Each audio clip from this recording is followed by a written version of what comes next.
Oops. Oops. Saw our lips move, but you didn't hear anything, did you? Because I forgot the mic muted. That's why I have a monitor. So you should be okay now. Yeah, Karen, it's fixed. I knew it. They pick right up on that. They don't give you a second, for this. They got to be right in there to tell you. Yeah, there we go. We're working now. Mic muted. Yep, we're working. So let's see who has come in here today. Got lots of people still coming in, it looks like. So let's start at the top. Our number one first person today who beat out Brenda Mitchell is Russ, and he's being a fangirl. And Donna is our number two entry. And Brenda, you'll have to pick it up, Brenda. You were first last week. You're third this week, dear. Okay. Tamala is here, and Cindy is here. Jean is here. Faith is here. Did I say Cindy? I did. Jean. And yeah, I already said her. Okay. Catch up with the program, all right, please. Yeah, really. No, this would not be a good time to insert an ad. Go away. I love it when YouTube wants you to put in ads. I don't want them. Thank you very much. Philip is here. Hi, Philippa. Long time no see, Philippa. And Stephanie is here, of course. Stephanie. And Karen B. Saw Karen B yesterday on the pop-up. Candace is here. Candace was on the pop-up yesterday, too. Many of you were on the pop-up yesterday, and it was nice to see you all. Derek is here. And Monkey Man, who is...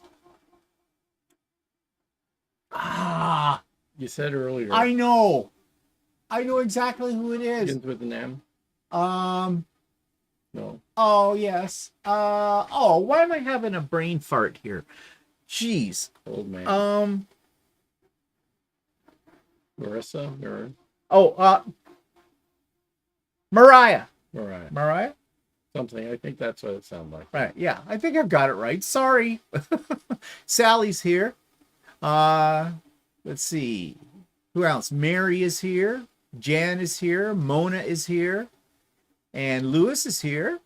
Sue Norfleet is here. Andy is here. Andy's here, yes. Mariah. Yep, Mariah. Yeah, hi. I knew what it was, but I'm old. What do you want? Patricia is here. First time here from California. Well, welcome, Patricia. Glad you're here. And Heather is here as well. Janet. It's a beautiful day in Texas. And Kay's Purple Wall is here. Yeah, so everybody's coming in now. Sherry Cook. Ooh, coming in fast and furious as well. I guess nobody went away for Labor Day. Well, here. The roads were super busy today around here. Oh, we were? Yeah, well, we went up to the grocery store. And then I went to the beer store, and the beer store was like it was the corner of Ritson and Taunton was like packed. Oh, well, I don't know. Well, everybody's getting back to school goodies too, because we went to Dollarama, the dollar store, and that was packed with people buying up the kiddies' pens and books and whatnot like that. And the grocery store was busy too, because of course the grocery stores will be closed tomorrow because it's Labor Day, and that's a pretty much I don't know if they consider that a statutory holiday anymore. I don't know if we have any statutory holidays anymore, but yeah, Labor Day statutory. Yeah, I think stock market's closed. Oh, is it? Okay. Dubrovka is here, and Monkey Man says, Mariah says, I'm older, 72. Better memory then. I'm just senile. He's an idiot. What can I say? Oh, yeah, except I didn't put the wrong sleeves on a shirt. Yeah, more about that soon. Okay, so we've said hello to everybody so far, and I'm sure there'll be a few other people. I put the right sleeve on the shirt. I just put the wrong sleeve in the wrong hole. Do you do that a lot? What? I'm talking about sleeves. No, that's the first time I've done that. Oh, really? Well, you did put a sleeve on a collar once. Yeah, well, that was that was a different hole. I mean, that's completely an idiot move. Yeah, collar, I know. sleeve. I don't know. I was amazed that I got it to fit. Yeah, well, there you go. Patsy is here. She says she thinks all the stores are open in the States. Yeah. Well, No, I don't think that they are here. well, this isn't the States. This is No. Canada. She said the States. Mm-hmm. Finish a sentence. Okay. Geez, sometimes you start right in the middle of a paragraph and you expect everybody to catch up. Yeah, I can't fathom it. But then I'm wrong because I didn't read your mind. Yeah, well, nice book. Anyways, yeah, let's get on with things, shall we? Let's see what I've been working on, and then we'll see what Walter's been working on, because I'm going to be making a lot of fun about him. Okay, so what's on your screen right now? This is Stephanie of Stephanie Stitches. This is her sew along for her pattern, Cozy Star Quilt. And these are the first 2 in duplicate blocks, and I just cut out the pieces for the next 2 blocks. Stephanie put it up today for everybody, and I think it's going to look really nice. In fact, I bought yesterday online, I found the perfect backing fabric for this. Who was the one that enabled you? Oh, that was Jan. who when is it that Jan doesn't enable me? You know, it was a sale, you know, and she had to tell me about it, and I wasn't going to really pay any attention, but I did. And Jan pointed this one out as well. She said, yeah, that would be perfect for that quilt. And actually, she is right. It will be. So I ordered 3 meters of it. Actually, thanks to Jan, I ordered 33 meters. Yes, count them. 33 meters. I got 11 background fabrics from a place called Quilted Memories, which is a Canadian place. Fabrics, not background, right? Backing, yeah. What did I say? Background? Well, I meant backing. Anyways, and I always buy 3 meters of any backing because I don't like to piece my backings. I like to buy 108 inch. And it was a good sale, but Jan put me on it. And I said to Walter, oh, there's a big sale. Jan's enabling me again, but I don't know about it. I mean, well, what threw me at first when I saw the prices, I didn't realize, and I should have, that they were 1/4 meter prices. I hate it when they do that. I thought they were half meters. Oh, it was half meter. You're right. It was half meter. It was half meter. Anyways, so then Walter says, well, actually, no. He says, that's a pretty good price. Yeah, between him and Jan, $750 later. Haven't got it yet. I don't know when it'll come. Probably, of course, the place I think is located in Mississauga, which is on the other side of Toronto. And you would think... Depending on how they send it. Yeah, well, if they send it by... Well, they did say it was Canada Post. Okay, well, it won't come tomorrow, that's for sure. Well, no, of course not, because post office is closed tomorrow. Statutory holiday, don't you know? So, yeah. But anyways, I got a bunch of that. And the other project, I'll be talking more about these on Idiot Quilter. So this is an in the hoop design. It's by Designs by Juju. I'll be talking a lot more about this pattern come Tuesday on the Idiot Quilter, but I did this during the pop-up sew day yesterday, and I think it turned out quite nice. And I got a couple more cushions that I want to make covers for. I may use this pattern for those as well, except I'll change the colors a little bit, just for some variety. So not everything is going to be matchy-matchy. And the couch that it's sitting on anyways, is, as you can see, is a very neutral color. So, you know, anything will go with it. But that was kind of fun to do. And as I said, I'm going to talk about that pattern and stuff on Tuesday in a little bit more detail. And I think that's all my little show and shares. So what's Walter got to show us? Oops, hit the wrong button. There we go. Well, I'm working on a shirt. I was working on it yesterday. And it's Australian fabric. Mm-hmm. So where am I? Is that the fabric Philippa gave it? No. This is... Oh, no, that one you've done. I got, yeah. I have to put it the back better.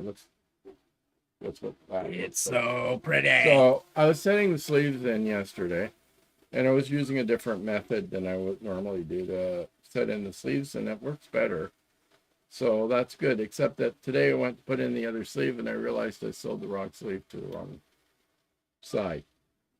And I don't know how I did that because they are notched.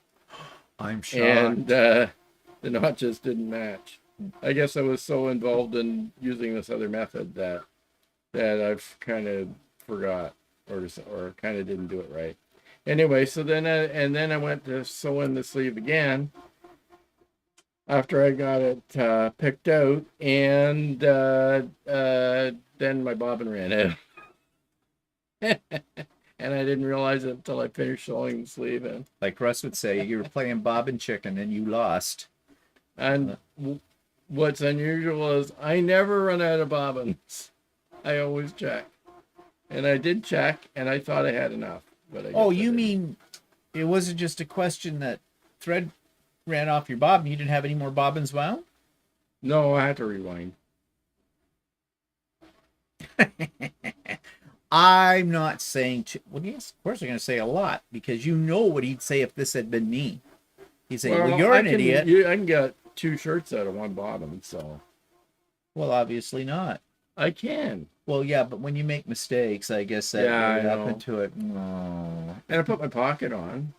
My pocket is on. Yeah. Ooh, your invisible pocket. Well, no one can see it because it's your brand. It's your invisible pocket. There it is. There it is. Yeah, I'll look really good in that shirt. Yep. Hey. I don't know if it's yours. Oh, why? You going to wear it? I don't know. Well, you can have it. You made it. Actually, when we go to the reunion next Saturday night, you should get that one finished for then, and then you can wear that one, and I'll wear my Australian shirt. It'll be the bells of the ball. Mm-hmm. Yeah. So anyways, what are people saying here? Jan loves you guys. Okay. She got enough kitties on there. People are saying it's nice. Cindy's going to be 76 on Wednesday, so I'm officially old. No, you're not old. 76 is the new 75, so you're right up there. Let's see. I'm just catching up here on what people are saying. 24 more years to 100. Yeah, well, just around the corner. Derek says, I like that blue and white fabric combination. Reminds me a little bit of traditional Greek ceramic tile patterns. Are you talking about the pillow? The pillow. I think so, yeah. And Colleen's here. Hi, Colleen. Andy says, I'm 71. We need to call this group the 70s Club. What is this with all you old people? We're young people. I mean. Yeah, really. You make us feel young then. Yeah, I'm not 70 yet. Patsy says it's a pretty little pillow. Yes, it is. And Mary says, beautiful. Love it. Cindy says, and Patsy says, very nice shirt, Walter. Is that for Stephen? I don't know, because I mean, I think he likes it too much. I have too many. I haven't done any shirts for myself. I only did one this summer for myself. Everything else is for you. Well, I didn't say that they had to be for me. You just make them for me. I've got some more fabric that I have to make that we bought in Berlin that I have to make another shirt out for you. Well, get on with it. That's the one with the mush. Pussies. Oh yeah, the pussy shirt. People love my pussy shirts. We get all kinds of comments on it. We got a comment on this shirt today from a sketchy. We're in Dollarama. Goes, hey man, I really like your shirt. Yeah, and I said, okay, thank you. And then I realized, oh yeah, I'm wearing my weed shirt. That's why I liked it so much. Yeah, he was probably looking to see if I would sell him a joint or two. Let's see. Cindy says she's beginning of my 4th quarter. Okay, that's one way of looking at it, I suppose. Yeah, Johanna is here. And, okay, you guys are really out there. Didn't anybody ever tell you a lady never gives away her age?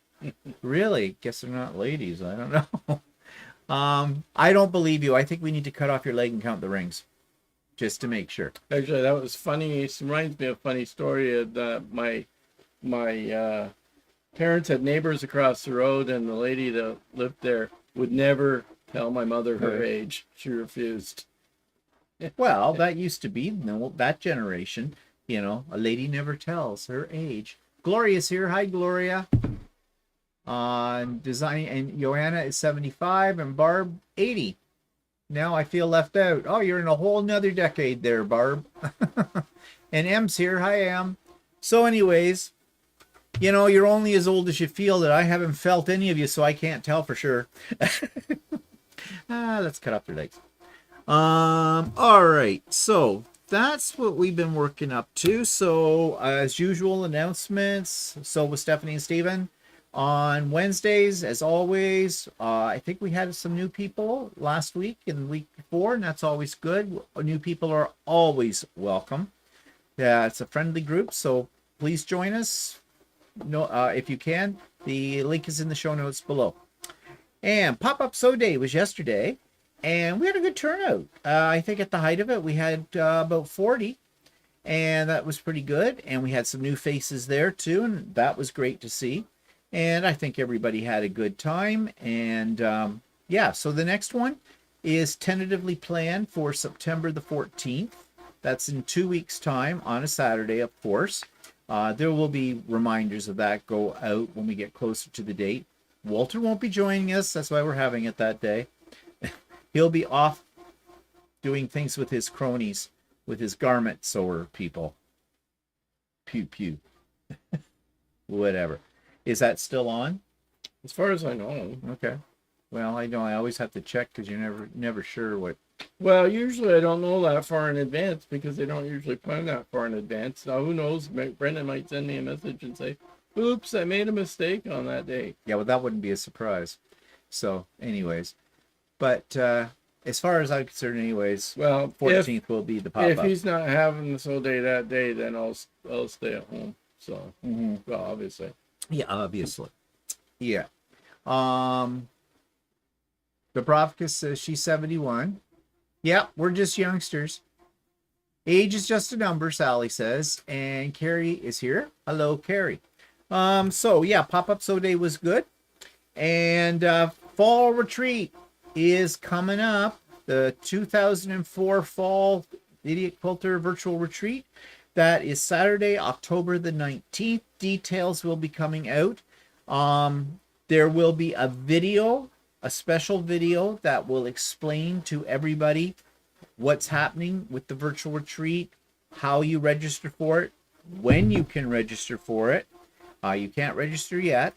It is free. Registration is done because it's just a security thing, and it's also because the virtual retreats are very popular, and I can only handle about 95, 96 people, and it fills up very quickly. So I have to ask you to register so I can reserve your spot, but I will go over all of that.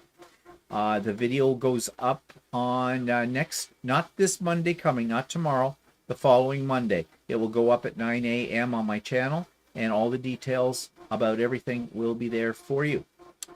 Okay, so if you saw So Chatty this week, you know that we started a new series. It's not going to be a long series. In fact, I think we're only going to have one more video in the series, and that'll be this week coming. We're doing it on freestanding lace and freestanding applique. So this past week, we looked at freestanding lace and talked about it and how you go about doing it, where you get your designs. And Stephanie enabled me at Pop-Up Sew Day yesterday to download this pattern for a freestanding lace sewing machine. So I knocked that off this morning, and I think it's really, really cute. And so, yeah, there's so many things you can do with freestanding lace. And if you haven't seen the video yet, then just go to So Chatty, and it's all there for you, and it's got all the details about it. Next week, I got to work on this because this one's a little bit more involved. Freestanding applique. This is where you make 3D objects. And so we'll be showing you some of the things that Walter and I have made in the past. And I do intend to put together a video showing a sample, how you go about making a freestanding applique. And once you know how to do it once, it doesn't matter what design you download, they all work the same way. But they're great. They take a lot of time. Both freestanding lace and freestanding applique take a lot of time. But the end result is worth it. Well worth it. So that's coming up on So Chatty. Inez is here. Jen is here. Barb says, very cute. We all want one. Well, get yourselves an embroidery machine and you can make your own. Yeah, I thought it was cute. In the download for the file, there's two versions. They both look like this, except one can be done in just one color, which looks very nice too. And I decided to do the one. They say on the thing it's a 2-color, but it's not. There are 9 color changes in this. Now, I didn't use a total of 9 colors. I think I used 7. I duplicated a couple of colors in parts of it. But yeah, they're lots of fun, and they got a little loop in the top of them too, so you could hang it from something. Around your neck, earrings, necklace, stick it to your forehead, stick it to Walter's face, you know, whatever. Nice screw up on the mouth there. Mr. Magoo. Whatever. And Faith says, Inez is here. Hello, Inez. Beautiful. So Faith says, can you put the link to that FSL sewing machine? Just go to Designs by Juju and look for freestanding lace sewing machine. I did not put the link up. If I think of it, I will put it up on not this video because it'll be too late. I'll put it up on probably Quilter on Tuesday. But just go to Designs by Juju and do a search. It's a little tricky to find because I tried to put in freestanding lace sewing machine and it didn't come up. Did you just put it in a sewing machine? I put in sewing machine and it didn't come up. All kinds of things up. And I put in machine and it didn't come up. Stephanie found it and had it. But I don't know, maybe Stephanie can explain what she put in for a search or whatever. But yeah, I'll try and put it up for you on Tuesday. Just trying to catch up here. I noticed Dana is here. She watched the full FSL yesterday. Charlotte is here. Didn't fall asleep. Yeah, did you fall asleep, Dana? Dana told us that when she has trouble sleeping at night, she puts us on. Knocks her right out. Thanks, Dana. We love you. Yeah. Okay. Just joking. No, I'm not. Let's see. Kathy is here. Christmas tree ornament. Yes. And in fact, there are tons of designs for Christmas tree ornaments in both FSL and FSA as well. So yeah. In fact, that seems to be one of the things that's most popular with the freestanding lace, like angels and snowmen and Christmas tree ornaments and that kind of stuff. Snowflakes, that kind of stuff. There seem to be a lot of designs for that. Jeannie's here. Hi, Jeannie. And Jen Dale is here. Hi, Jen. And it says, when you go to the guild talk, make another one for earrings. That will give the ladies something to laugh about. Yes, that is an idea, Inez. Pat's here. Hi, Pat. She's checking in, making sure that everybody knows that she's still alive. Yeah. We were concerned about Pat yesterday. Yes. Stephanie says, I looked under the freestanding lace category. Yeah, okay, so you just go to that and, scan through. You'll find it. You'll probably find a few others you like as well. Yes, you could make a mobile to hang in your sewing room with things like that. Personally, I don't. I hate mobiles. But, Do people still make mobiles? Oh, I don't know. Maybe for kids, I don't know, or something. I don't know. I don't like mobiles. I never have. They just... I think I had one once when I was a teenager. That didn't last long. Kept hitting it. Well, that's the problem. I always found that I ran into it. And ceilings weren't high enough. I mean, I'm not that tall. So, but it was still... And our ceilings aren't that high in here. I used to have sort of a mobile in here. Remember, I made those when I was a paper crafter. I had those hot air balloon things, and I had those hanging from the ceiling. They were dorky. But whatever. M says, I wake up to watch the show. Yeah, well, it's a little bit different time zone you're in over in Taiwan, yeah. Yeah, Nez, that's what I kind of, dust collectors. I agree with that kind of like your 3D prints. Let's talk about you and your sleeves, shall we? Just, I don't think I've heard enough about that mistake and how major it is. Yeah, whatever. Well, the 3D printer, since you brought it up, you may or may not be able to hear in the background little sounds that sound like something whirling around. Well, all 5 of the 3D printers are running. And yes, I bought another 3D printer the other day. Well, I have 6 3D printers, but my oldest 3D printer is just sitting in another room because I replaced it with a newer model. And I was having trouble with one of the older models today. I think it was mad that I replaced one of its siblings with a new one and the whole bit. So I don't know. There could be another new one coming at some point if I can't get this other old one up and running, because it's starting to annoy me to no end. The new ones I love. They're more advanced. They're more advanced, and they have been refined since the other ones, so that they're much easier to operate and give you less headaches. Now watch, they'll all blow up. But I have them running through their paces right now behind me. I'm going to talk more about that tomorrow on my vlog, actually, with some pictures as well. Okay, let's see. Did I miss anybody? Oh, Nadia is here. And Johanna says, I found the sewing machine design and freestanding lace are on sale. Yeah, they're $2.80 American. I think it was $3 and something Canadian it worked out to. So yeah, they're on sale right now. So if you want one, grab it. And it says, poor Walter, he'll soon be replaced by a 3D printer. What makes you think he hasn't? What makes you think that this isn't a 3D printer with animatronics? It could be. It could be. Yeah. He says to me today, why does anybody need that many 3D printers? It's not a need, it's a want. They're a toy. I love my toys. Toys for big boys. Everybody knows that. I love making things. So I tried to make a very elaborate thing yesterday that I saw on YouTube. Didn't work.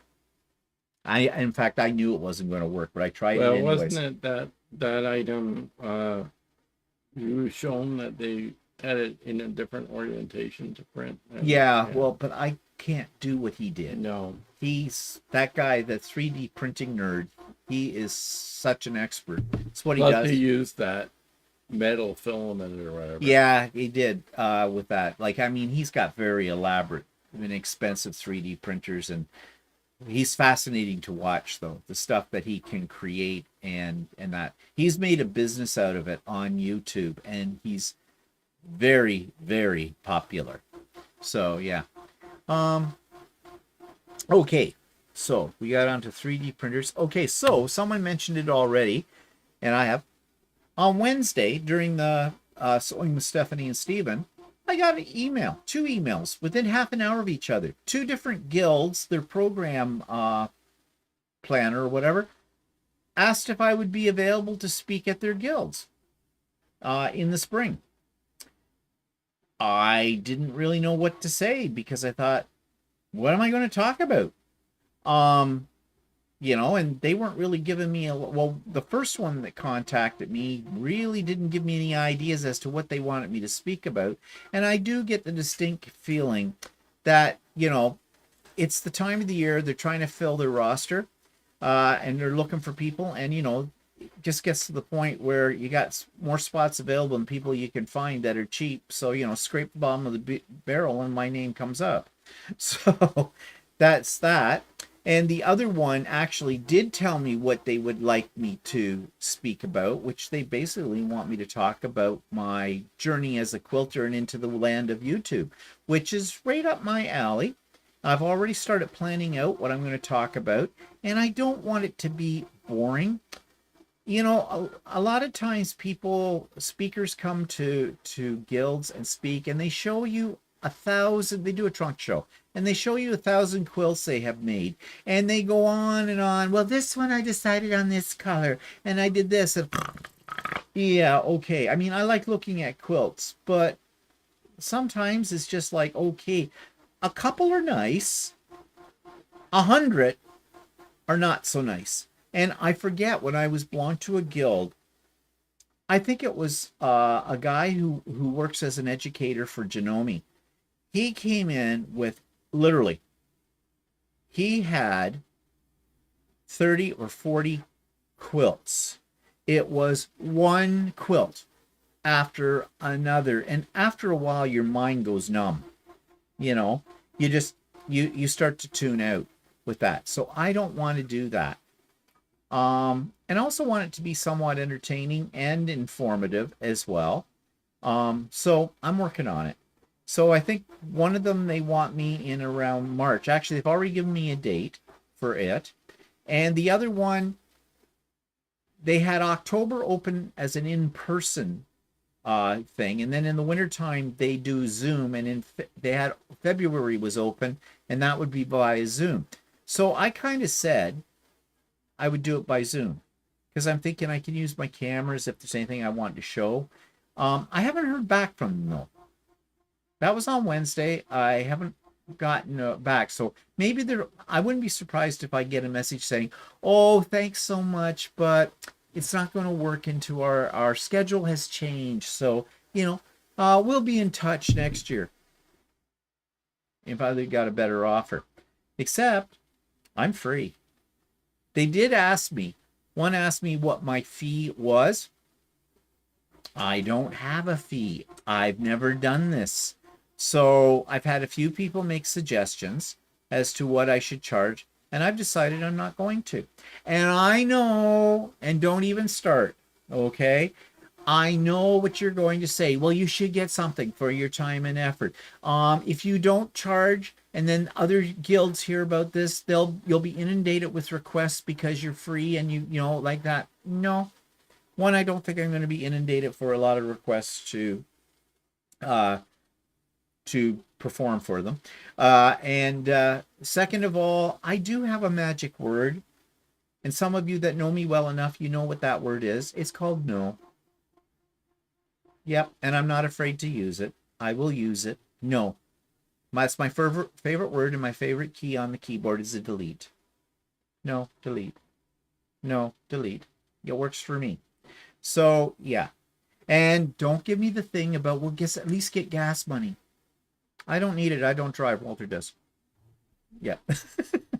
So, but I mean, they're small guilds, okay? And I know, because I sat on the executive of the guild I belong to for a little while. And I know there is not a lot of money. And the budget for, I saw that. Yeah, I know. Yeah. Mm-hmm. Fall asleep. I saw that. Well, join in the conversation. Keep you awake. Jesus.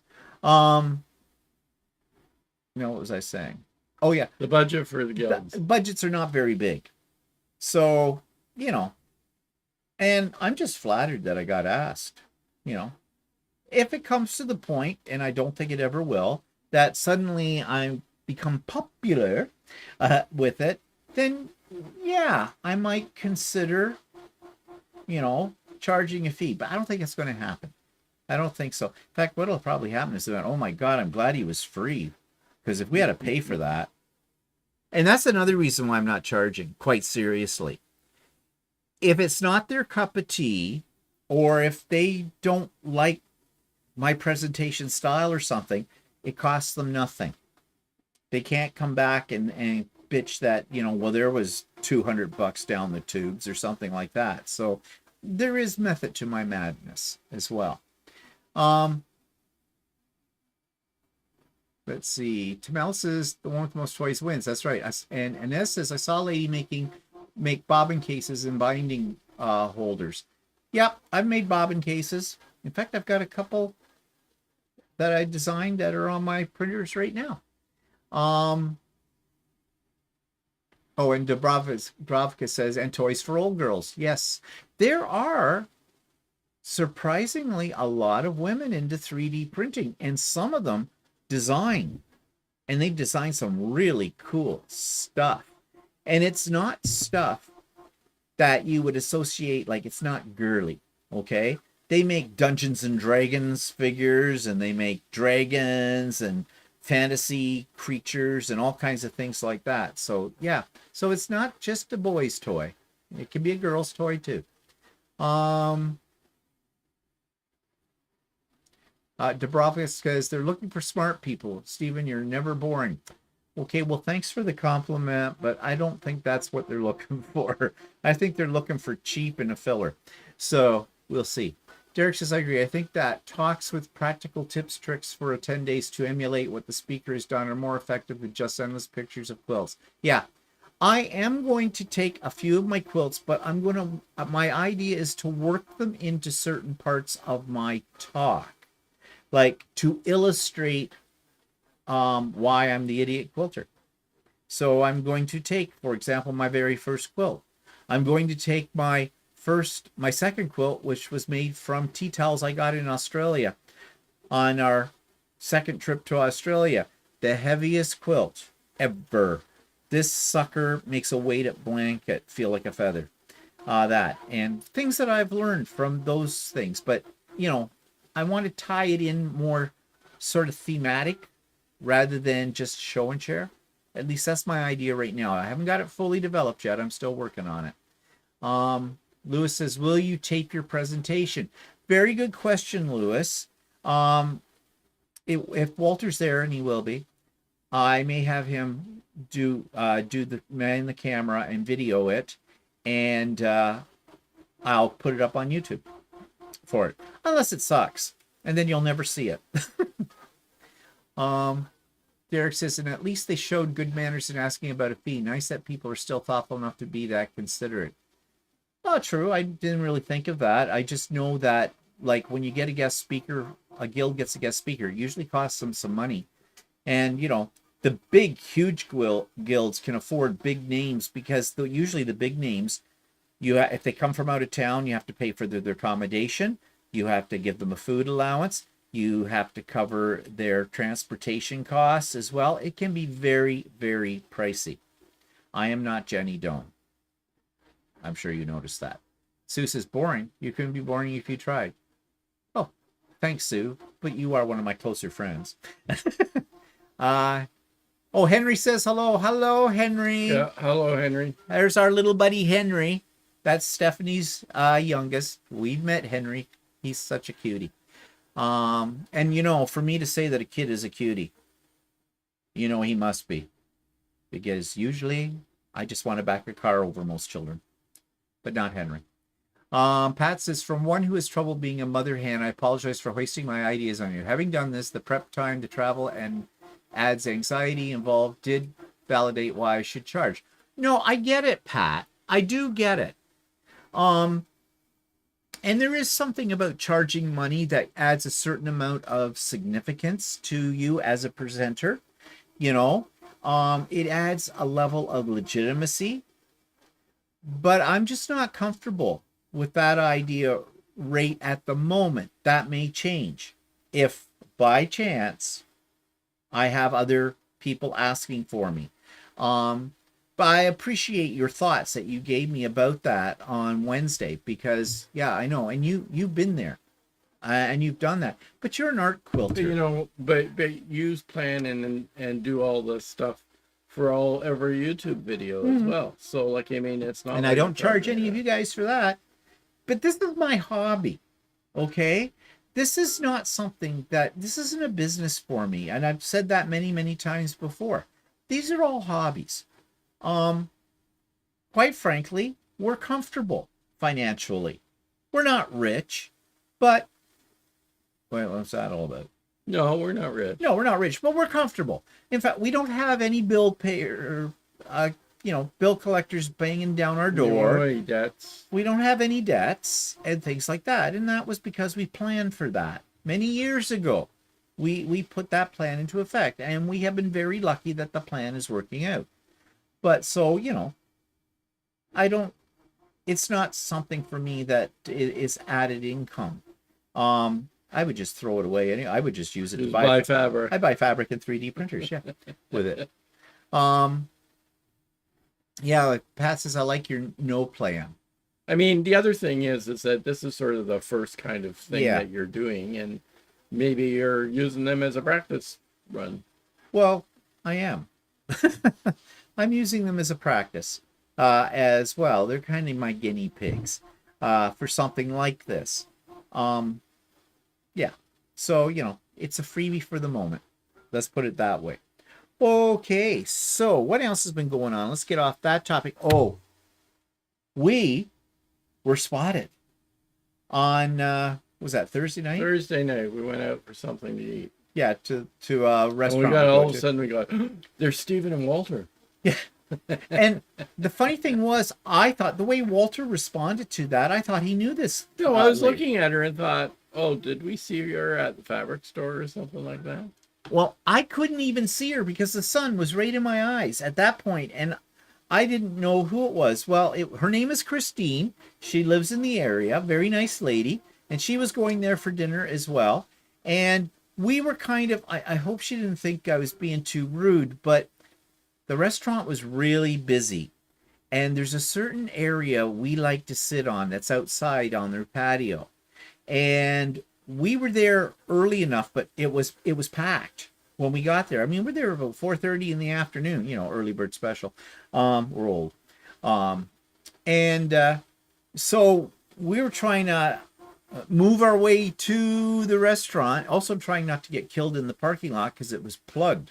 It was just full of cars, and they were driving all around looking for spots to get in. And, I didn't want to be a grease mark. So, so I was kind of like, I hope she understood that I did turn around when we were waiting to get our table kind of a thing and spoke to her for a second. And I said, by the way, what's your name? I forgot to ask you. So her name is Christine, and she's a local, and I think she's a relatively new subscriber. So I don't know if she's on here today or we'll see this. But anyways, sorry, Christine, that I might have seemed a little bit rushed or even it sometimes throws us off when somebody does that. It throws us off when that happens because we go, what, you talking to us? Kind of a thing, because we certainly do not consider ourselves celebrities. Yeah, like, no. If I'd been quicker on the draw, I would have said, well, hi, how are you? Would you like a selfie? $5. No. Something like that.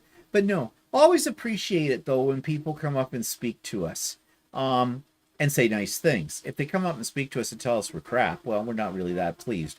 But, people are usually very, very friendly and very, very nice about it. And it's embarrassing.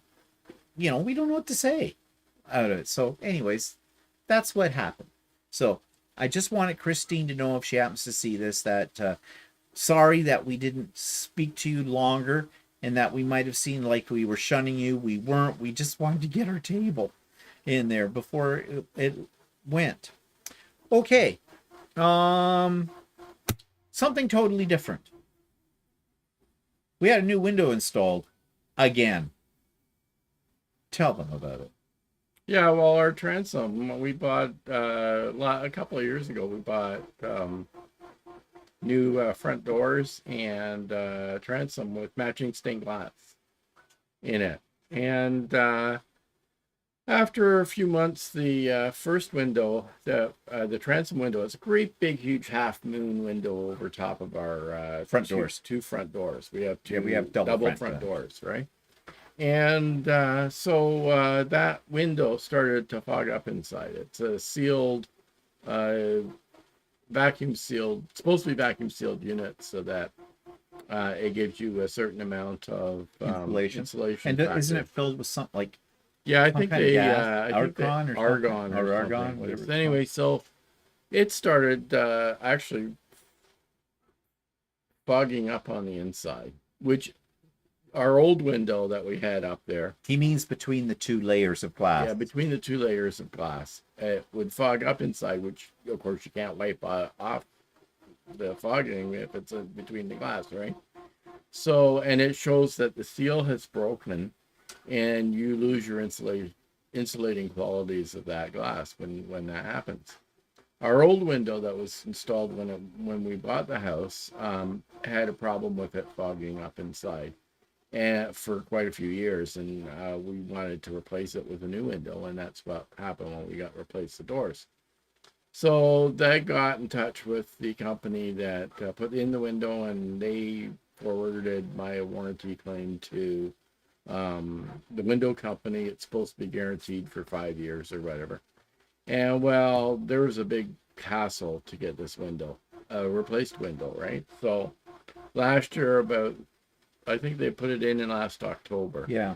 A new window. They finally got a new window after a lot of trouble getting it in. They came and measured the window the first time, and then they brought the window to replace it in August, and then found out that the size of the window was wrong. So then they ended up having to take that window away and get another one made, remanufacture the window and put that in. Now, the newer window that we had was better than the old window, but it started fogging up inside as well. So, and it wasn't quite as bad as the old window, but I didn't want. Not when we spent the money we spent. Yeah, so we complained again, and this time it wasn't as big a hassle, but yeah, they came back and replaced the window now, and hopefully this will be the last time they will have to do that. So yeah, it's always lots of fun with that. So yeah, that was actually they were pretty quick this time. Yeah, with it. So I guess maybe because I sort of threatened them last time, but well, I made some strong suggestions. Let's just say that with it.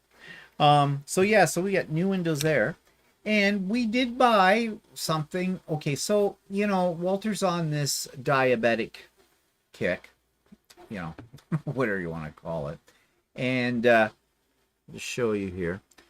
So, what do you cook for a diabetic, or for someone that's pre-diabetic? And you can't eat anything that you like, things that have sugar in it, things that have carbs in it, all the good stuff that we all enjoy, that kind of thing. Let's have another attractive vegetable, shall we? No fast food. I've not eaten so much salad since you had this diagnosis as we have this. I mean, I like salad, but holy crap, every night it's salad. So I thought, well, maybe I should investigate cookbooks. So I found 2 on Amazon. This one is, and they were rated. I went in and asked, did a search for, what are the best cookbooks. And this one was very high, like a number 1, number 2 rating on several lists for this. And yeah, I guess it's okay. But what I found interesting about this book was the first 4 chapters of it are all about diabetes and what you need to know. And I found that very informative. The recipes that are in it are not that amusing. So, but this one, and I thought this was going to be a fairly large book. It isn't. It's a very skinny little book, but it has a lot of recipes, and it's just recipes. Well, yeah, they do, but then there's stupid recipes like pistachio ice cream. Well, yeah, there's a pistachio ice cream, and then the other one was, because we made that anyway, and then the other one is cut up avocado. Basically, peel an avocado and cut it up, and that's a recipe. That's a recipe. Yeah, on it. But there's other ones that there's more in it, and they have like 2,000 days of recipes or something. They have a whole 60-day meal plan in here that we'll probably never follow that, but it's there. But there are some interesting things in it that I think we could try. So at least we've got something to work with. I mean, you can go on the internet and do a search too and find recipes for all kinds of things. But I thought it might be easier just to have a couple of books with them there, and you can sort of look at them through your leisure. You don't have to print it out because it's already printed in the book and that kind of thing. So well, no, actually we're not. I was going to say we're trying an appetizer tonight, but my pickle wouldn't roll. You take a pickle and you roll it in a slice of ham with a little bit of cream cheese smeared on the ham. Okay, in practice or in theory, that sounds really great.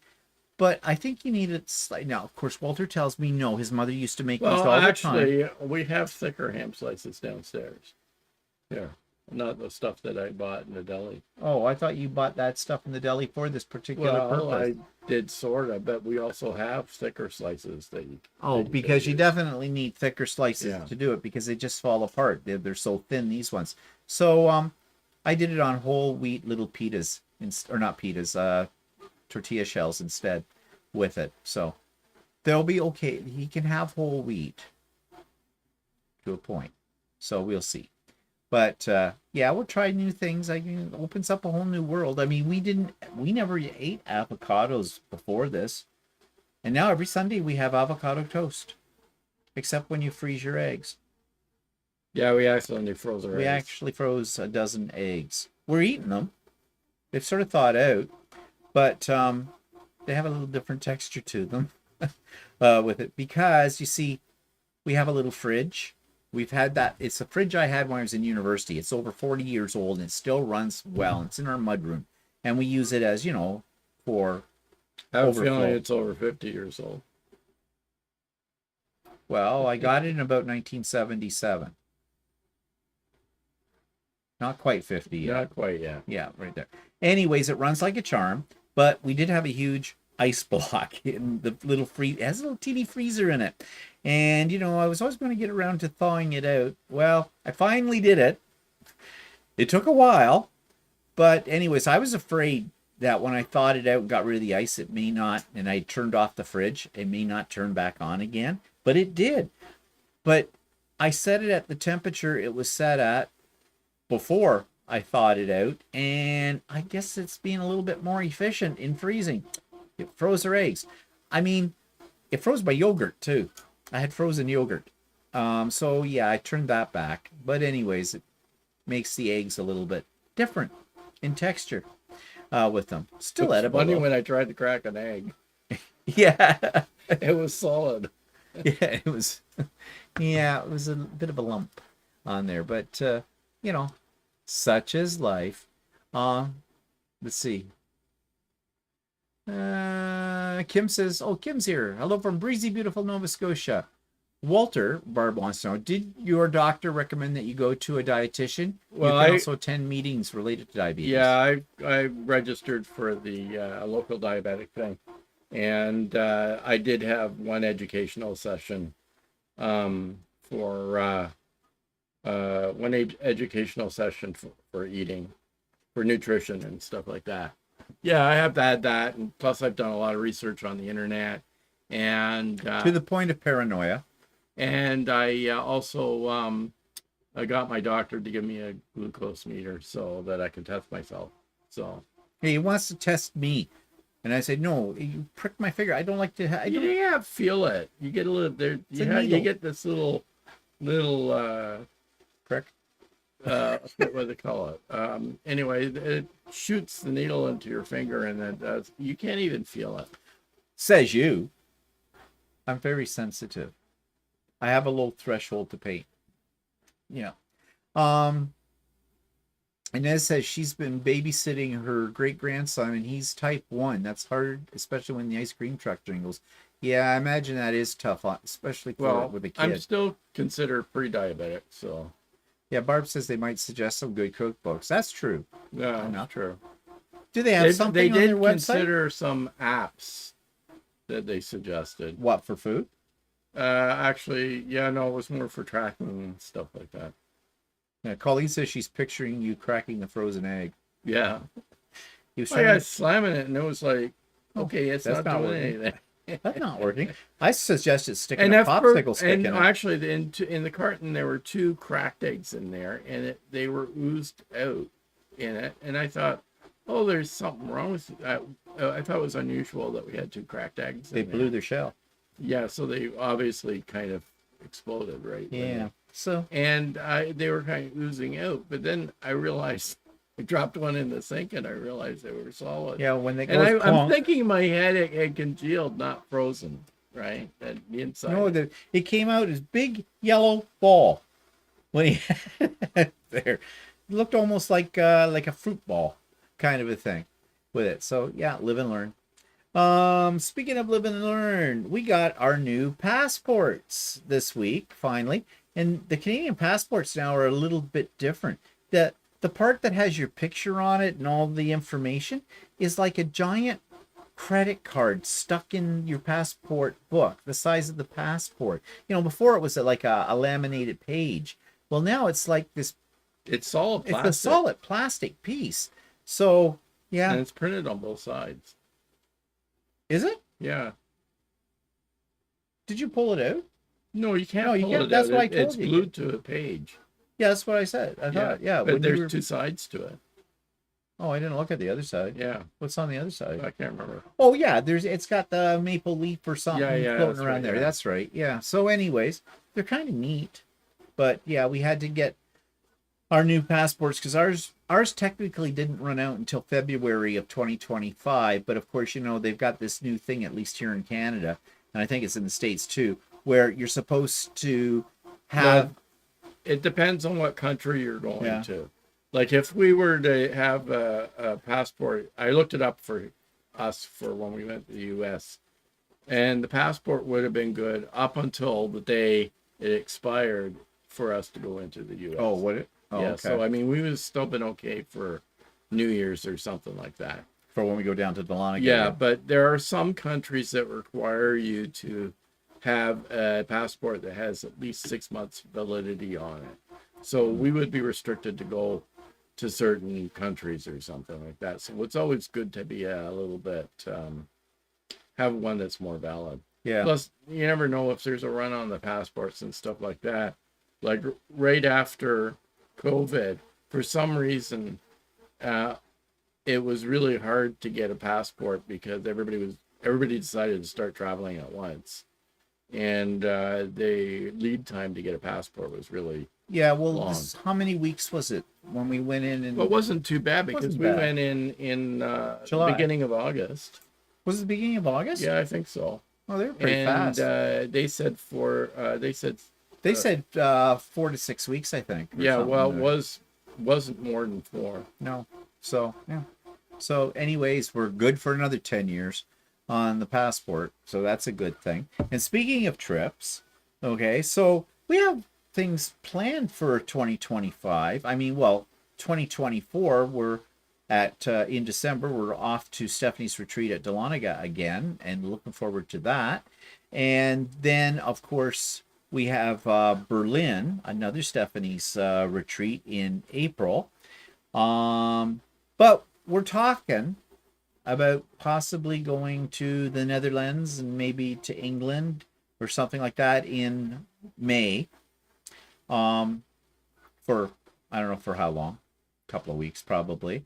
And in my mind, which I know it'll get changed because Walter will tell me what we're actually going to do, but I was thinking, we fly to Amsterdam or something and maybe travel. I don't know if we get a rented car or something, travel a little bit around the Netherlands, go to Zwolle. Zwolle is where Walter's family originate from. We've been there before, but many, many years ago. When was that trip to the Netherlands that we did? 2004. Oh, it was this century. Yeah. I was thinking it was in the 90s, but that's 20 years ago. So, yeah. And then I thought, take the train to London or whatever. But it would be nice. But we can take, we'd like to see, we've been to London a number of times, and I like London. I like London quite a bit. But it might be nice to see some of the other parts of England that you don't see. There's Birmingham, of course. I don't know if we could time it when the Birmingham... That's more at the end of July. Yeah. Was that end of July when they have that? Yeah. The Festival of Quilts. But in England, the train system goes everywhere. So it's not hard to hop a train to go to, wherever. Like Birmingham, there's Liverpool, Manchester. I don't know. I'm not even sure where they are on the map. I know where London is. It's over here. If this is England, London's over here. So, but the rest of the places, I'm not sure. So my travel agent will look into all this. But that's a thought. And then, of course, in June, we have the Canadian Quilt Show. And it's in Mississauga, which is, a city just slightly west of Toronto. A lot of people think it is Toronto. And the quilt show is being held near the airport, so really convenient. And I know Stephanie is going to come for that. And I know there's several people that are subscribers to us as well that I want to set up a meet and greet. And at the time, we'll go for that. So there's a lot coming up. Plus, if I do my speaking engagements at that, busy with it all. So, yep, the new year. So we need a new passport.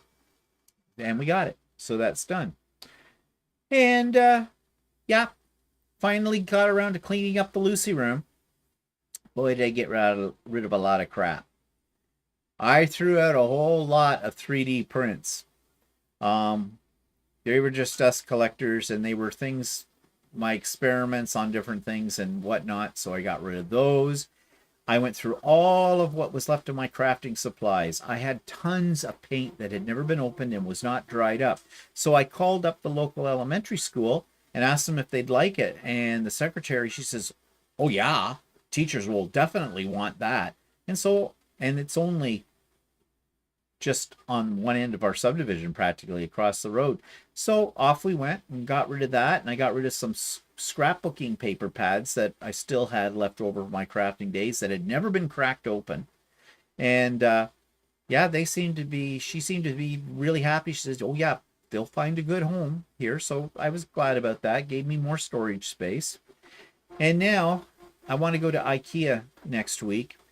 I did have my eyes set on an Alex unit or a couple to go underneath Lucy, but I was looking at them again online and I was doing some measurements, and I don't think they're going to be big enough to hold what I want to put in them, i.e. backing fabric. But there might be other solutions to that. And haven't been to IKEA in a while, and I like going to IKEA. I don't go for the meatballs, though. The sawdust meatballs. Hate them. They used to have good buttered chicken, though, but the last time we were there, they didn't have that anymore. So, yeah, it's coming along, and I still got a couple of quilts I need to get quilted on Lucy, too. But the Lucy room looks a little neater, which is a good thing in there. Okay, so, talking about elementary school, Labor Day weekend, and I still get the jitters on this weekend. Not as bad as I did when I was a teacher. I hated the Labor Day weekend when I was a teacher. Not because I hated my job, but you had to go back to the hell parts of the job. And a lot of people don't really understand. If you're not a teacher or if you don't live with a teacher, most people don't understand what that job entails. And one thing that I resented during COVID was how everybody was honoring the frontline workers. Okay? Yes, they deserve to be honored. The nurses, the doctors, the people working in senior citizens' homes and retirement communities and things like that, keeping people safe. Yes, they deserved every accolade they got. But nobody gave accolades to teachers. Teachers didn't stop working when the COVID was on. They just relocated their classrooms to online. And unless you're a teacher, and unless you've ever taught online, that is a totally different ball game than being in a classroom. And it's a lot more work. I know. I used to teach online for 3 years in my career, and it was sheer hell. I would much rather have been in a classroom than that. But nobody thought about the teachers at all. So, I think that given that today or tomorrow is Labor Day and the next day teachers are back at work, some are already back at work, depending on how their school year and their districts work. But for our district here, most people go back in on Tuesday. And I think teachers need to be honored. And so I thought I'd talk a little bit about what it means, what the work is, because teachers get a bad rap. Oh, you get 2 months off at summer, you get 2 months off at Christmas, you get all the major holidays, that. You don't get 2 months off at Christmas, you get 2 weeks 2 weeks off. I said 2 months off in the summer. I said 2 weeks off. Well, thank you. I stand to be corrected. Everybody knew what I was talking about, but you just had to get the point in, didn't you? Fine. Good for you. I'm watching you like a hawk. Step out of line here. I'm going to bring it up. Yeah. Anyways, yeah. So, what's August like for teachers? That some teachers are in school in August. Okay, I know in the States there are many states that they get out in May. We generally speaking get out in June, the end of June, our schools, but they go back in the 1st of August. Well, August for most teachers is prep. You know, you get 2 months off in the summer. Well, I always told people, well, the first month you're in therapy to get over the school year, and the second month you're back at it because you're prepping and planning for the year to come. There were many times when in August I was writing lesson plans, and I actually bought a photocopier one time, a small one, and it was expensive to make copies on it, but I was making class sets because I knew by the time I got into school, I would not even get near the photocopier because all the other teachers would be trying to get on the photocopier too, and it would probably break down. So, yeah. So I spent my own money buying, and it was a lot of money at the time. I think it cost me $300 or $400 to buy it, but out of my own expense. And teachers, you know, put a lot of money into their classrooms and into curriculum, into stuff so the kids can learn, because no government anywhere ever gives enough money. You know, you can complain about your school taxes, but those school taxes do not cover a lot of the classroom supplies. Teachers pay for that themselves, and they do not get reimbursed with it. So August is when you do all your planning and whatnot, and you try to predict what problems you're going to run into this year. And what would those problems be? Government. The government always comes out with new regulations that they want to put in effect on the first day back to school. Teachers don't get any training for that. They probably even haven't heard about them until they're not even in school. They suddenly make an announcement in July that something's going to happen. Give you an example. Cell phones. Our provincial government has put their foot down. No cell phones in the classroom. The classroom is meant for education. It is not meant for socializing on your cell phone. So then they turned around, as they always do, and they say the school boards deal with it. They don't give them any guidelines except to say, no cell phones. So the school boards then dump it on the principals, to the principals council, to come up with a plan, to come up with a procedure for all of this. And then it's the principal's jobs to have the teachers decide how that's going to work in their classroom, what that's going to look like. I'm telling you this, it's going to be hell, especially at the high school level. But kids even in kindergarten have cell phones now. So how is a teacher going to regulate this? You know damn well right what a kid's going to do. They're going to have the cell phone in the classroom. They're going to have it on silent, and they're going to be looking down behind their desk like this, as if the teacher's not going to notice that you're not paying attention, that you're texting. Probably the person sitting next to you. It's the new way to pass notes in a classroom. Or when there's an assignment to do, or something like that. So, what's the teacher going to say? That's not allowed in the classroom. Give it to me. They're not going to get it, because the kid's going to say, you can't take my phone. You don't have a right. That's my personal property. I have my rights. You can't do that. And then you've wasted more of the class time trying to wrangle the phone out of the kid's hand. And then you turn around and you say, well, then down to the office you go. They'll go down to the office. They'll be right back up in your classroom in 5 minutes, because there's about 12 others that have been sent down there with the same problem, and the principal doesn't want to deal with them, or the vice principal. Usually it's the vice principal. And they say to him, you're a bad person. Don't use your cell phone. You go back to classroom, and before you go to the classroom, you stop at your locker and you put that in the locker and you lock it up there, and I don't want to hear about you having it in the classroom again. Guess what? Next day, same thing all over again. You can't win the battle. In fact, some of the more clever teachers in the last few years have been including cell phones in the curriculum, like certain apps and things like that, which actually I say that's a good idea. That's what I would do. Luckily for me, It was only starting to be a problem when I retired, but now it's major. So there's a headache. The last thing a teacher wants to do in their classroom every day is fight with a kid. Contrary to what non-teachers might think or what the media will tell you, teachers try to create a environment that's conducive to happy students. Because, like wives, a happy student means a happy life in there. You don't want to have constant fighting and bickering with kids, especially teenagers, because teenagers like to bicker and fight you every step of the way, no matter what, because that's just the nature of the beast, puberty and all that, kind of a thing. So, yeah. And the lack of resources, as always, is a big struggle for teachers.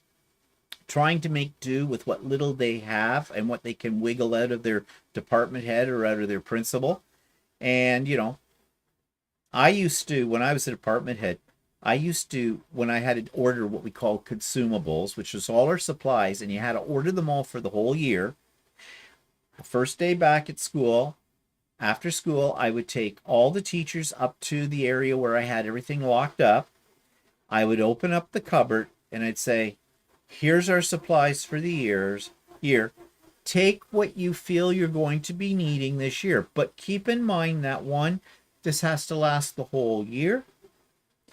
So choose wisely and use wisely. And they'd wipe out the cabinet within 5 minutes. It was like piggies at the trough. They'd just be me. Oh God, colored pencils. I love them. Ah, I want them all. But what they didn't know was a sneaky little trick I used to use. Because partway through the school year, I would always get a note on my desk or a message that's saying, oh, Steve, I'm desperate. I need this, and that. Do we have anything? Can you get me any of that? Now, I'd already told them the cupboard was bare. I wouldn't say anything, but the next day when they came into school, miraculously, the supplies they asked for were sitting on their desk. And I was a god. Oh, I was a god because of that. What they didn't know was I only showed them half of what I had ordered. I had another lockup where I put the other half of the supplies. And they never knew that until the late day I retired. And I said, I have a dirty little secret to tell all of you. And they were going, you bastard! with it. And I trained the one that took over from me to do this. Well, he didn't last when he took over my job. He went on to other pastures with it. I guess maybe I shouldn't. Yeah, well, wasn't he one that was really strict? He was going to run the department differently than the way you ran it, and had all kinds of ideas. Well, that didn't work. That's how the new replaced the old, right? The youngsters always have better ideas than the old guard, kind of a thing. It's the way it runs. I mean, I have to admit, when I took over from the head that I took over from, I had other ideas too, So, but you learn that, not necessarily should you try to replace everything when you take over. But anyways, so the first day of school, what's that like? Scary as hell. Most teachers do not sleep the night before. Why? Visions of lesson plans dance through our head. I used to have the same reoccurring dream. I was in front of my classroom. I was totally naked. And I was the only one that seemed to realize that I was naked. But all the time I'm trying to carry on as though there wasn't anything unusual. That is called a vulnerability dream. And because you are very vulnerable, new kids, some of them you might know. Most of them you don't, and they don't know you only by reputation. And you don't know necessarily if that's a good reputation or a bad reputation. And usually it's mixed. It depends on who you pissed off, in what year and who tells the story, right? So first day you have to take control. And kids are still hyper the first day, first few days, first week, especially if it's still warm out. They don't want to be in school. They don't want the summer to end.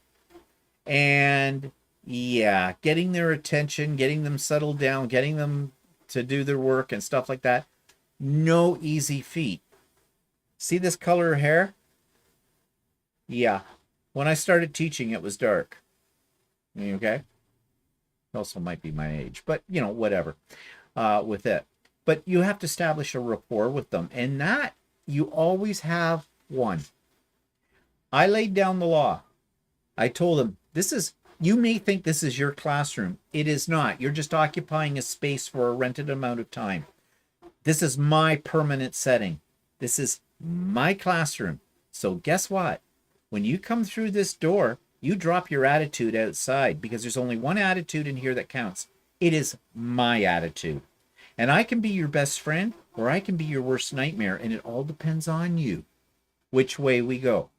So don't test me. We'll get along fine. I will jump through flaming hoops to help you with whatever problem you're having. That's the nature of education. But don't give me attitude. First day, there would be one. I hate to say it, it was usually a girl. She's a mean girl. She'd walk in and go, whatever. Oh, you talk to the hand because the face is not responding. Oh my God, this room smells. Oh, this is just, I don't want to sit next to Brandy. We're not friends anymore. I'm going to sit over there. Hello, bitch. Come with me. I'd say the rest of the class. I need to speak to Karen here for a moment. You guys, I want you to do this, this, and this, and I'm just going to be outside the door, so you better be doing it, because I can hear. I can hear through walls. And I would take the person out in the hallway. Well, I can't really tell you what I did to them, but let's just say when they walked back into the room, their face was white, their eyes were bulging, and they sat down very quietly in their seat, and all the kids would look up and go, sir, what did you do? I says, you don't want to know? You don't want to find out. But I'll tell you, I've readjusted an attitude. Don't be the next one on the list. Usually we had a good rapport after that.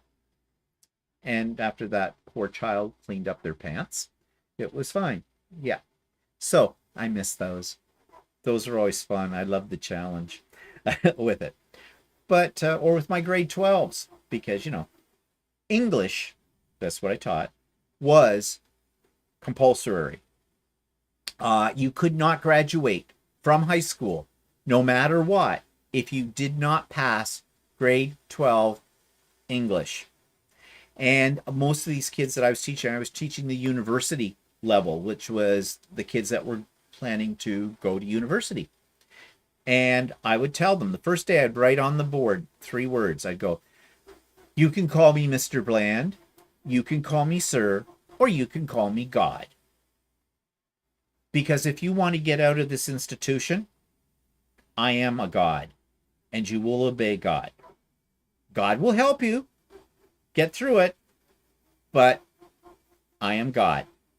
So it all depends on you and your attitude on this. And yeah, after that, we got along quite fine, usually. I usually didn't have too many problems with the kids, but you have a different kind of problem. They're called parents. Oh my God, there is nothing worse than a helicopter parent. You know, all around the kid. Yeah, okay, I just want to let you know about Tiffany. Now, Tiffany is very sensitive to loud noises, and Tiffany does need to bring her water into the classroom, and she does need a little snack every now and then, because if her blood sugar drops, she gets a little mangy. Tiffany is allergic to these things. Okay, and well, Tiffany will be missing every other Wednesday because we need to go shopping. And then I'd say, well, okay, well, thank you for that information. I guess you imagined I was someone who cared, because I don't. So we'll see how this all works out. Well, I may just have to go and see the principal. No, first, I may just have to go and see the department head. You said you just saw him. That would be me. Oh. Well, we'll see what the principal has to say. Okay, enjoy the day. I knew what the principal would say. His classroom, his rules. Bite you. Oh, I love those parents. Yeah. They needed to have attitude readjusted as well. But that's what teachers put up with. It's a struggle. You know, every day can be a struggle, but there's a lot of joy in teaching too. I mean, I couldn't imagine doing any other kind of job because I got to be, my job was different every day. I wasn't 9 to 5. I wasn't sitting behind a desk in a cubicle doing the same old thing for 30 some years of my life on it. I'm a creative person. This appealed to me, and English was the best subject to teach for creativity. You might not think so, but yeah, you can do so much in an English classroom for things. I did scrapbooking in my English classroom to teach certain concepts and things like that. I mean, if it drains you creatively because you're always trying to think of something that's going to educate the kids and keep them attached, or keep them engaged at the same time. But yeah, I enjoyed my teaching career. I did not enjoy government intervention from people who would make policies that had never been in a classroom since they graduated from high school. If they graduated from high school, I sometimes question that with politicians. And you have meetings after meeting with the parents, meeting with the kid, meeting with the administration, meeting with your other teachers, meetings all the time. And then they have professional development days. And a lot of people think professional development days is where teachers go to a bar and drink all day, and we wish. But no, professional development days are usually pretty useless. You listen to some boring speaker talk about something that you don't care about and wonder how you get that job to do the same kind of thing for big bucks. Usually you have to work for the Ministry of Education for that. So, yeah. So teachers, think about teachers. If you've got grandchildren or children going into back to school, think about their teachers. And if you have the opportunity to pass on a kind word, it works wonders. Just something like, hi, thank you so much for this. Or, Johnny came home from school the other day. My grandson was over and he said he just loved this book you were doing or this thing. That means the world to a teacher, to feel appreciated, which is something during COVID they did not get. So I come back to the fact that one of the other essential workers, frontline workforce, that were not included in that were teachers. There endeth the lesson today. And what are people saying here? I think you need to scroll up a bit. Okay.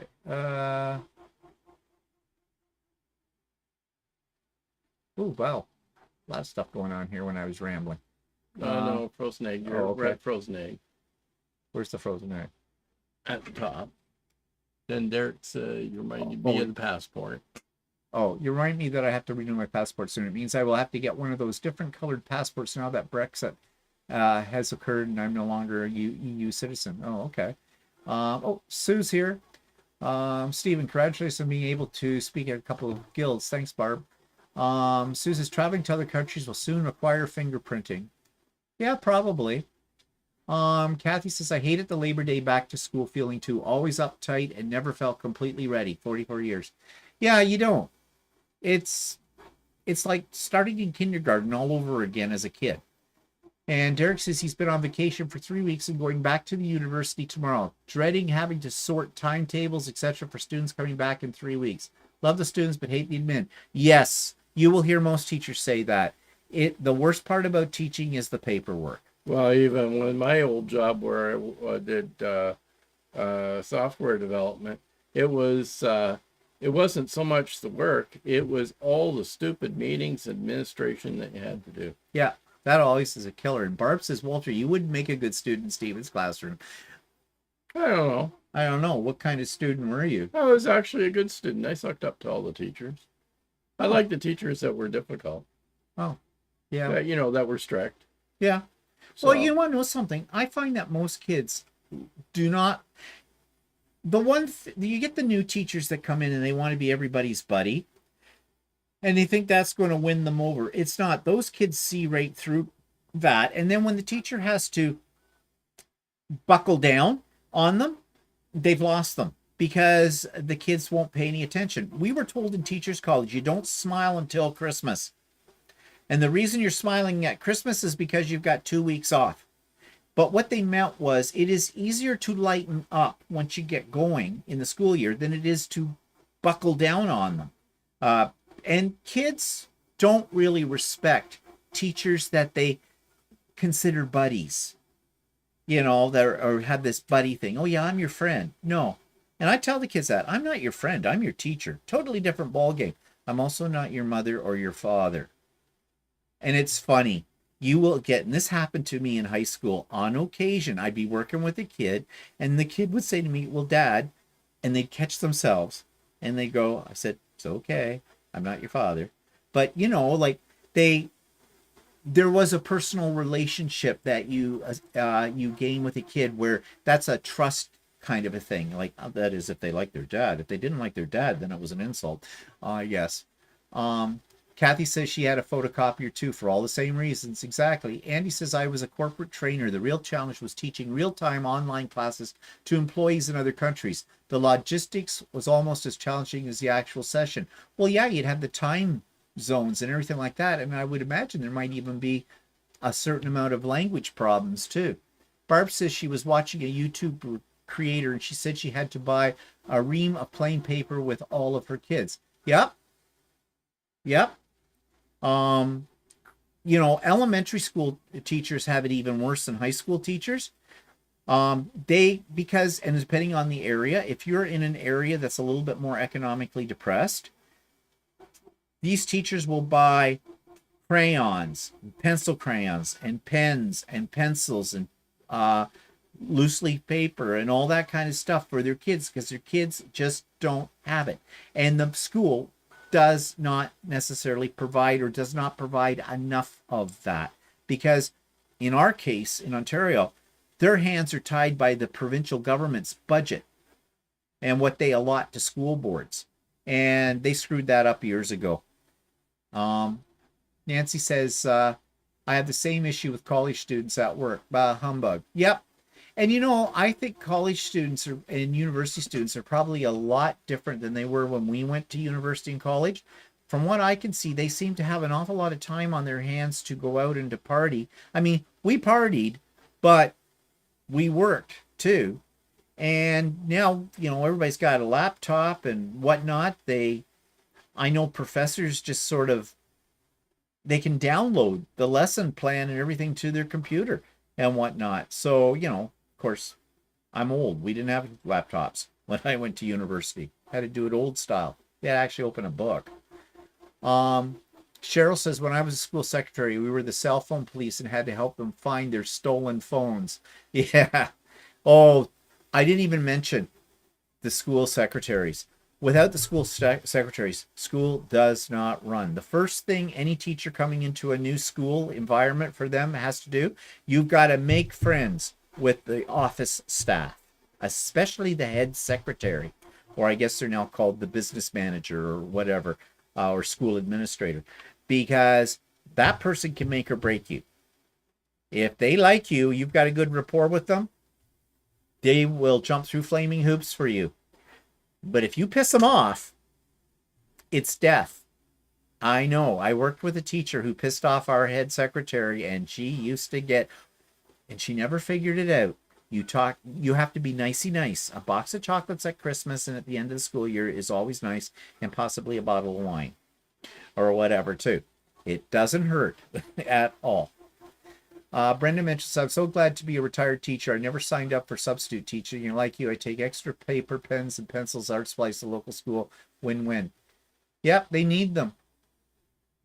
And Kathy says, I've also got a migraine on the first day. Oh, yeah.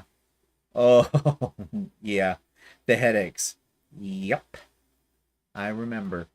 And Cheryl said, I could never sleep on Sunday night anticipating what teachers would be absent, especially if it was a full moon and the kids were scary. Oh, yeah. Yep.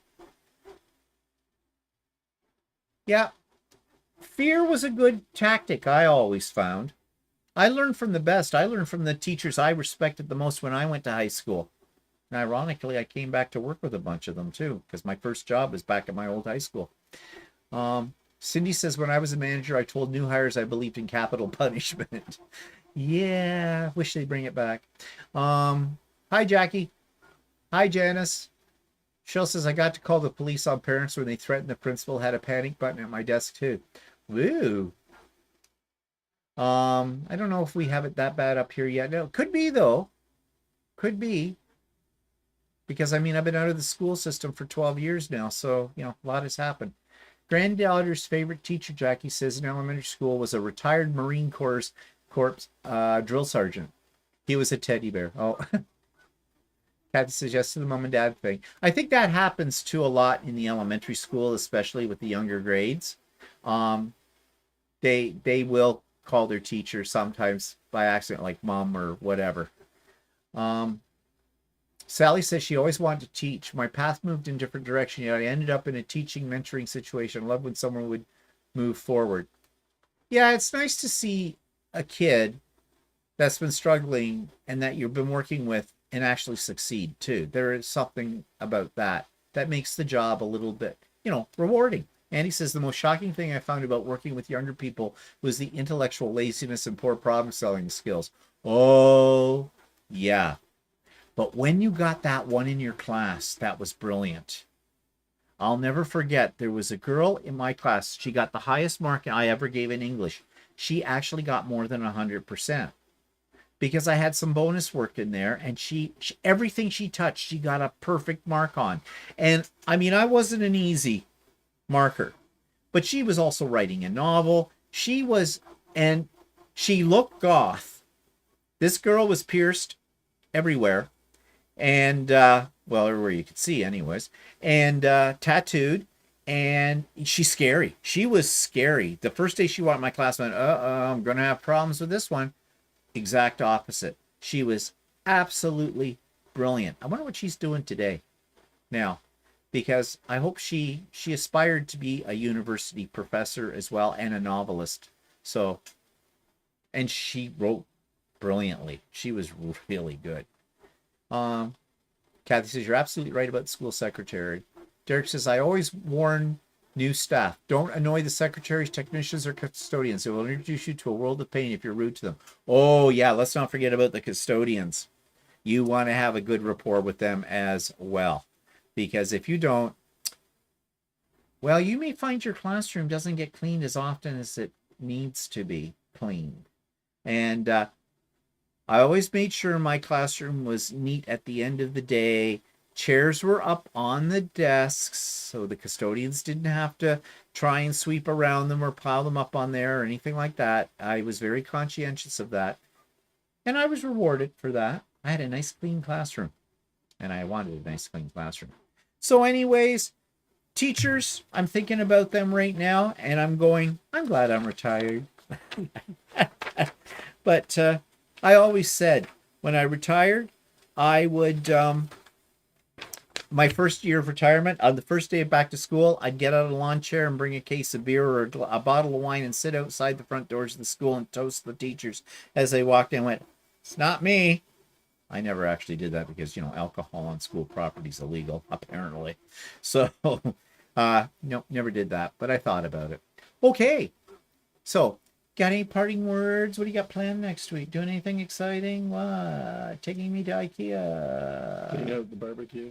Oh, yeah, clean out the barbecue. Yeah, got your new burners for it. So, yeah, that'll be exciting. Finish your shirt. All that. So, okay, I guess that's it for us today. So, thanks for joining in with us today. And we'll see you on all the things we put up next week. And before you know it, it'll be another Stephen and Walter Live in a week's time. I can see you're shivering with anticipation. Have a good weekend, what's left of everybody, and we'll